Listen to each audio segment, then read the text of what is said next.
Hello students, welcome to group 5। इस lecture 1.4 में हम डिस्कस करेंगे एनसीईआरटी का एग्जाम्पल नंबर 2.2 जो बेस्ड है potential due to various point charges. इसमें क्या गिवन है देख लेते हैं। Two charges 3 into 10⁻⁻8 coulomb and -2 into 10⁻⁻8 coulomb are located 15 centimetre apart. दो चार्जेस हैं जो 15 सेंटीमीटर दूर रखे हैं। At what point on the line joining the two charges is the electric potential zero? उन दोनों चार्जेस को जोड़ने वाली जो लाइन है उस लाइन पर हमें वो पॉइंट बताने हैं जहां पर पोटेंशियल क्या हो जाए, zero. Take the potential at infinity to be zero. Reference point के लिए हमें पोटेंशियल कहां पे जीरो मानना है, इन्फिनिटी पर। नाउ एक पॉइंट ये है ए, एक पॉइंट ये है बी। इन दोनों पॉइंट के बीच की डिस्टेंस 15 सेंटीमीटर। यहाँ पर चार्ज है 3 इंटू 10⁻⁻8 कूलाम और यहाँ पर है -2 इंटू 10⁻⁻8 कूलाम। इनको जोड़ने वाली जो लाइन है ये, इस लाइन पर बताना है हमें पोटेंशियल जीरो। किसी पॉइंट चार्ज की वजह से पोटेंशियल का फॉर्मूला क्या होता है, के क्यू अपॉन आर। अब दो चार्ज है, एक पॉजिटिव और एक निगेटिव, तो उनका नेट कितना हो जाएगा, जीरो, क्योंकि कुछ पॉजिटिव क्वांटिटी होगी कुछ निगेटिव, तो नेट सम कितना हो जाएगा, जीरो। अब Q अपॉन आर पे डिपेंड करता है पोटेंशियल।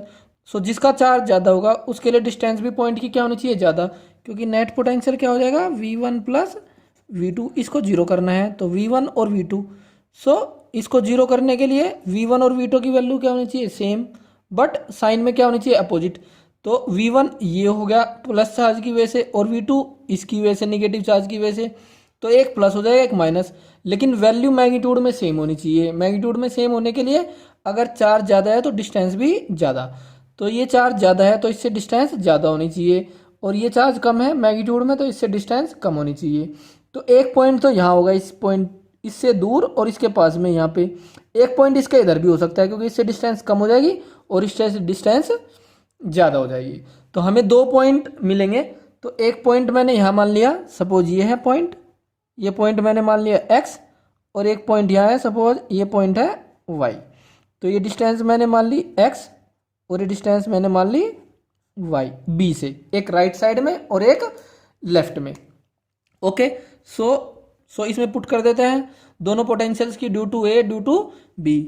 के V1 क्या है, इस चार्ज की वजह से, 3 इंटू 10⁻⁻8, और डिस्टेंस क्या है इसकी, x पॉइंट से 15 माइनस x, सेंटीमीटर में है तो 10⁻⁻2 कर लो, प्लस इसका चार्ज -2 इंटू 10⁻⁻8 अपॉन इसकी डिस्टेंस कितनी इससे, x, ये करना हमें जीरो। ओके, ये तो उधर जाके जीरो हो जाएगा, और ये भी 10⁻⁻2 क्योंकि सेंटीमीटर में लिया है। ओके, 10⁻⁻8 कॉमन लेके वो भी उधर जीरो, 10⁻⁻2 कॉमन लेंगे वो भी उधर जाके जीरो। तो इसको ऐसे कर लो, 10⁻⁻8 इंटू के अपॉन 10⁻⁻2। ये आ जाएगा 3 upon 15 minus x minus 2 upon x equal to zero.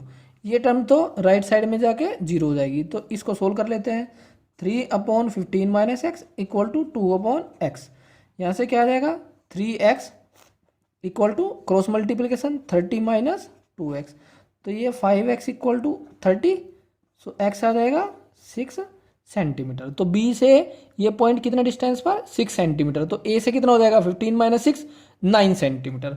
अब y पॉइंट के लिए कर लेते हैं 4 पॉइंट y, ये था 4x point. Okay, y point के लिए कि ये चार्ज कितना, 3 इंटू 10⁻⁻8 अपॉन डिस्टेंस कितनी, 15 प्लस y इंटू 10⁻⁻2 प्लस इस चार्ज के लिए -2 इंटू 10⁻⁻8 और इसकी distance y into 10⁻⁻2 equal to zero. इसमें से फिर ये k उधर जाके जीरो, 10⁻⁻8 उधर जाके जीरो, और ये भी 10⁻⁻2, तो क्या बचेगा, 3 upon 15 plus y minus 2 upon y equal to zero. ये उधर चला जाएगा राइट साइड में, 3 upon 15 plus y equal to 2 upon y. So cross multiplication कर देंगे इसका, 3y equal to 30 plus 2y। So y यहाँ से कितना आ जाएगा 30 सेंटीमीटर। सो अगर ए पॉइंट से डिस्टेंस लेते हैं उन पॉइंट्स की जहाँ पर पोटेंशियल कितना है 0, सो ये डिस्टेंस हो जाएगी x है 6, 15 minus 6 9 centimetre.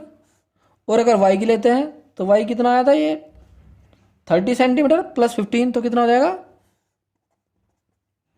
45 centimetre. So these are the 2 points at which potential is 0। अब नेक्स्ट लेक्चर में हम डिस्कस करेंगे electric potential due to dipoles at its axial point and at equatorial point. फिर हम जनरल पॉइंट पर potential calculate करेंगे।